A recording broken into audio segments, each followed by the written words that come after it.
सपनों के से दिन। इस पाठ के लेखक हैं गुरदयाल सिंह।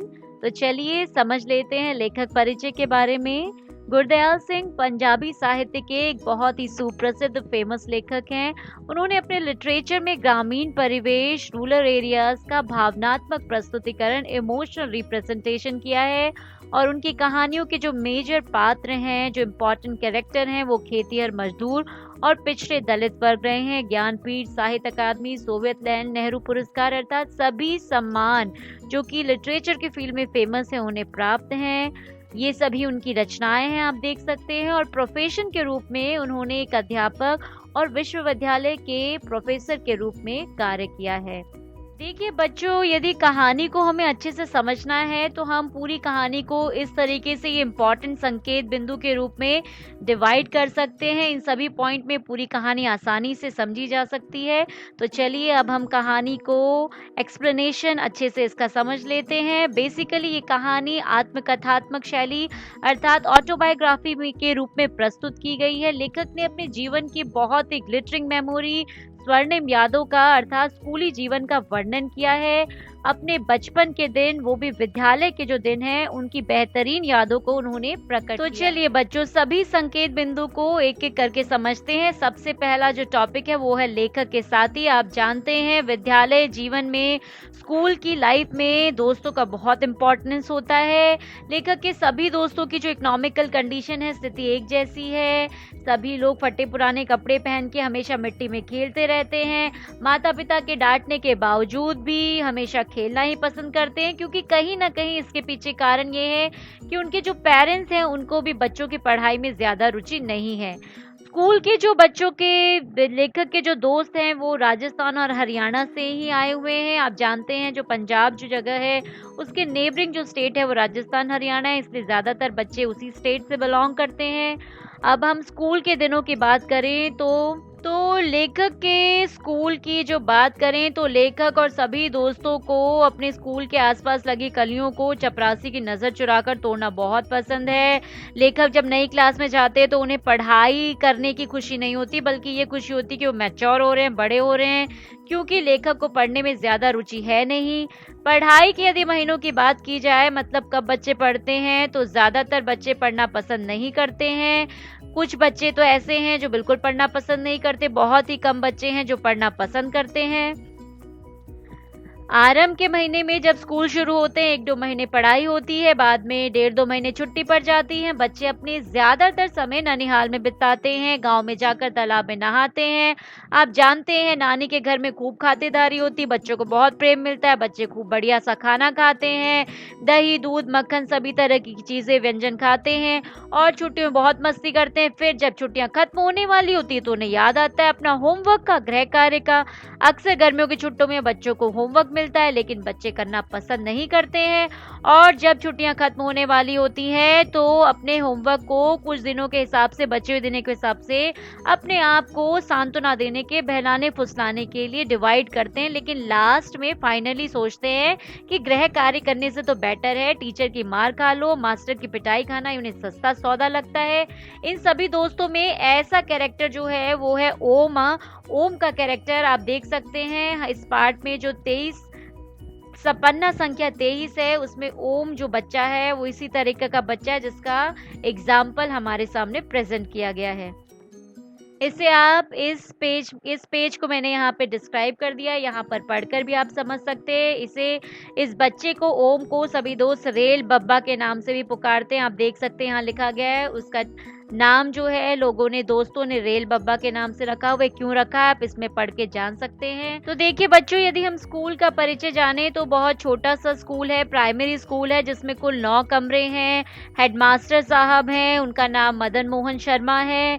मॉर्निंग असेंबली के समय, प्रार्थना के समय बहुत ही अच्छे से निरीक्षण करते हैं, बहुत ही कोमल स्वभाव के व्यक्ति हैं। और 5वीं से 8वीं तक की क्लास को बच्चों को अंग्रेजी पढ़ाते हैं। इनके स्वभाव के बारे में जाने तो बहुत ही सरल और कोमल स्वभाव के हैं।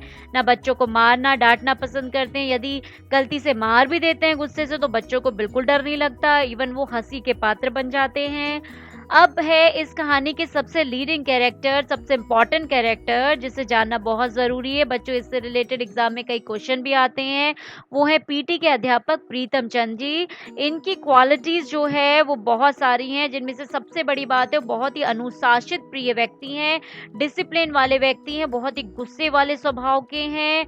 उन्हें बिल्कुल भी इनडिसिप्लिन पसंद नहीं है। मॉर्निंग असेंबली में एक बच्चा लाइन से इधर उधर हो जाए तो वो उनकी चमड़ी उधेड़ देते हैं, उन्हें बहुत क्रोध आ जाता है, कई बार पिटाई भी कर देते हैं। और इसके अलावा स्काउटिंग की जब वो ट्रेनिंग देते हैं तभी भी उन्हें डिसिप्लिन पसंद है। अगर कोई बच्चा बहुत अच्छे से ट्रेनिंग करता है तो उन्हें शाबाशी देने से भी नहीं हिचकिचाते हैं, बहुत ही कम मुस्कुराते हैं। यदि उनके शारीरिक गठन अर्थात फिजिकल जेस्चर की बात की जाए, फिजिकल उनकी क्वालिटी की बात की जाए तो बिल्कुल एकदम उनकी गठीला शरीर है, मतलब चुस्त है, कद छोटा है, चेहरे में उनके चेचक के दाग हैं, आंखें बिल्कुल बांस के समान और हमेशा खाकी वर्दी आर्मी जैसी ड्रेस पहन के रखते हैं। पैरों में एक बहुत ही चौड़े पंजे वाला बूट पहनते हैं जो बहुत ही बच्चों को भयानक लगता है। स्कूल के लगभग सभी बच्चे उनसे डरते हैं और कई बच्चे तो उनसे बिल्कुल नफरत भी करते हैं, जिसका मेन कारण है उनके मारने वाला नेचर। उनकी मार की ऐसी ही एक घटना का वर्णन पन्ना संख्या 28 में किताब में दिया गया है, जिसे आप देख सकते हैं, मैंने यहाँ शेयर किया हुआ है। तो देखिए एक बार क्या होता है, 4th क्लास के एक बच्चे को बहुत ही गलत तरीके से सज़ा दे देते हैं। इस वजह से हेडमास्टर साहब को बहुत गुस्सा आ जाता है और वो उन्हें निलंबित कर देते हैं, सस्पेंड कर देते हैं। लेकिन इस घटना का प्रीतम चंद जी पर बिल्कुल असर नहीं पड़ता, उन्हें कोई असर नहीं होता। वो स्कूल आना ही बंद कर देते हैं और बाजार में दुकान के ऊपर एक छोटी खिड़की वाला कमरा किराए में ले लेते हैं। वहीं आराम से 2 तोतों को पाल लेते हैं। उन्हें भिगोए हुए 2 बादाम तोते को खिलाते हैं और उनके साथ प्रेम से रहने लगते हैं। तो आप देख सकते हैं किस तरह की पर्सनालिटी वाले, किस तरह के स्वभाव वाले व्यक्ति हैं प्रीतम चंद जी। स्कूल के प्रति यदि लेखक का भाव जाने तो स्कूल जाना अधिकतर बच्चों को बिल्कुल पसंद नहीं है। सिर्फ उन्हें स्काउटिंग का, पीटी के टीचर का जो अभ्यास करवाने की जो सिस्टम है वो बहुत अच्छा लगता है, वही उनके लिए अट्रैक्टिंग फैक्टर है। नीली पीली झंडियां हाथ में लेकर 1 2 3 करना और इस तरीके से खाकी वर्दी और गले में 2 रंगी रुमाल लटकाकर अभ्यास करना ही बच्चों को बहुत अट्रैक्टिव लगता है। अब लेखक की शिक्षा के बारे में बात करें तो लेखक को उनके जो हेडमास्टर हैं मदन मोहन शर्मा जी, वो हर श्रेणी की जो पुस्तक है वो मुफ्त में उपलब्ध करवा देते हैं, जिसका कारण क्योंकि हेडमास्टर साहब कुछ अमीर बच्चों को पढ़ाते हैं तो वह लेखक को मुफ्त में किताबें दे देते हैं। लेखक के परिवार में शिक्षा को कोई महत्व नहीं देता। यूं देखें तो लेखक ही अपने पूरे परिवार में अकेले लड़के थे जो स्कूल जाने लगे थे। अब देखिए बच्चों, लेखक जैसे ही नई श्रेणी में, नई क्लास में जाते तो उन्हें कॉपियों की, किताबों की जो गंध, उसकी जो खुशबू होती है वो बिल्कुल उदास कर देती थी, जिसका मुख्य कारण ये है कि उस समय जो मास्टर थे वो बहुत मारते पीटते थे। इस वजह से भी लेखक को पढ़ना पसंद नहीं था। घर में ज़्यादा कोई महत्व भी नहीं देता था पढ़ाई को, तो सभी अध्यापक ऐसा समझते थे बेसिकली कि बच्चे होशियार ही होने चाहिए और जो बच्चा होशियार नहीं होता था उसकी चमड़ी भी उधेड़ दी जाती थी। तो लेखक भी कहीं ना कहीं इसी कैटेगरी में आते थे, इसलिए उन्हें स्कूल जाना भी पसंद नहीं था और पढ़ना भी पसंद नहीं था। फाइनली जिस टॉपिक को हमें समझना है वो है स्कूल अच्छा लगने का कारण। आपको मैंने आगे डिस्कस किया है कि बच्चे वैसे ही स्कूल जाना, पढ़ना पसंद नहीं करते थे, लेकिन प्रीतम चंद जो मास्टर थे पीटी के, उनकी स्काउटिंग की जो परेड की जो उनको ट्रेनिंग दी जाती थी, जिसमें बच्चों को बहुत ही गर्व वाली फीलिंग आती थी, प्राइड वाली फीलिंग आती थी, ऐसा लगता है जैसे फौजी जवान है। इस वजह से ही उन्हें स्कूल जाना पसंद आता था। तो बच्चों, ये तो हुई सपनों के से दिन पाठ की अच्छे से व्याख्या, जो मैंने आपको पूरी तरीके से समझा दी है। यदि आप इस पाठ का नाट्य रूपांतरण देखना चाहते हैं तो आप देख सकते हैं, मैंने इस पाठ का नाट्य रूपांतरण भी प्रस्तुत किया है, आप लिंक में देख सकते हैं, मैंने उससे शेयर किया है। बच्चों, आप भी अपनी स्कूली दिनों की यादें अपने टीचर्स के साथ शेयर कर सकते हैं, अपने फ्रेंड्स के साथ शेयर कर सकते हैं। ये जो कहानी है बहुत इंटरेस्टिंग है क्योंकि ये हमें हमारी स्कूल लाइफ की याद दिलाती है।